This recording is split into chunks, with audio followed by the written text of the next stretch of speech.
चलिए आज बात करते हैं prevention of cruelty to animal act की। ये एक्ट 1960 को पास हुआ था और इसके रूल्स 1998 को आए थे। इसका ऑब्जेक्टिव है कि एनिमल को अननेसेसरी पेन नहीं होने देना है।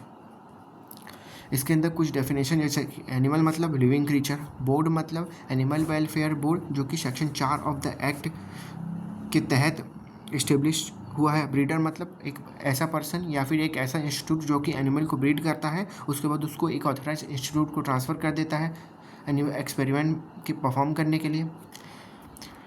कमिटी मतलब ये कमिटी जो है सेक्शन 15 के तहत इस्टेब्लिश की गई है किस चीज़ के लिए? कंट्रोल एंड सुपरविज़न उन एनिमल्स के लिए।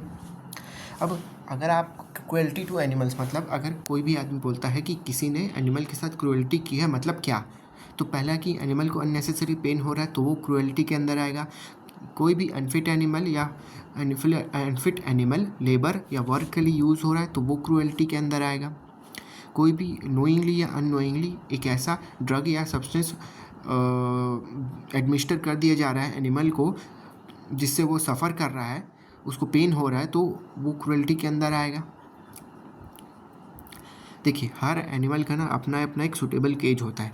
अगर आप किसी भी एनिमल को उसके इनसफिशिएंट साइज़ के केज में रखते हैं तो वो भी क्रुएल्टी के अंदर आता है। अगर एनिमल का ओनर उसको सफिशिएंट फूड, ड्रिंक और शेल्टर प्रोवाइड नहीं कर पा रहा है तो वो भी क्रुएल्टी के अंदर आएगा। अगर एनिमल अननेसेसरी टॉर्चर हो रहा है या उसको बहुत क्रूअल तरीके से मारा जा रहा है तो वो भी क्रूअल्टी के अंदर आएगा। अब इंस्टीट्यूशनल एनिमल एथिक्स कमेटी की बात करते हैं। इसमें 7 मेंबर होते हैं। पहला तो एक बायोलॉजिकल साइंटिस्ट होता है, फिर दो साइंटिस्ट होते हैं डिफरेंट बायोलॉजिकल डिसिप्लिन्स के, फिर एक वेटनेरियन होता है जो कि एनिमल के केयर के लिए होता है, फिर एक साइंटिस्ट इंचार्ज होता है एनिमल फैसिलिटी का, फिर एक साइंटिस्ट रहता है आउटसाइड ऑफ द इंस्टीट्यूट का, फिर एक non scientific socially aware member होता है, फिर एक नॉमिनी होता है CPCSEA का मतलब committee for the purpose of control and supervision of experiment on animals. ये इसका फुल फॉर्म है CPCSEA का। अब इसके ऑब्जेक्टिव्स देख लेते हैं। पहला ऑब्जेक्टिव है कि एनिमल पे एक्सपेरिमेंट परफॉर्म क्वालिफाइड पर्सन के सुपरविज़न में होगा। फिर दूसरा है कि एक्सपेरिमेंट जो है केयर और ह्यूमैनिटी के साथ परफॉर्म होगा। एनिमल पे आप एक्सपेरिमेंट अवॉइड करेंगे जहाँ तक पॉसिबल हो सके वहाँ तक।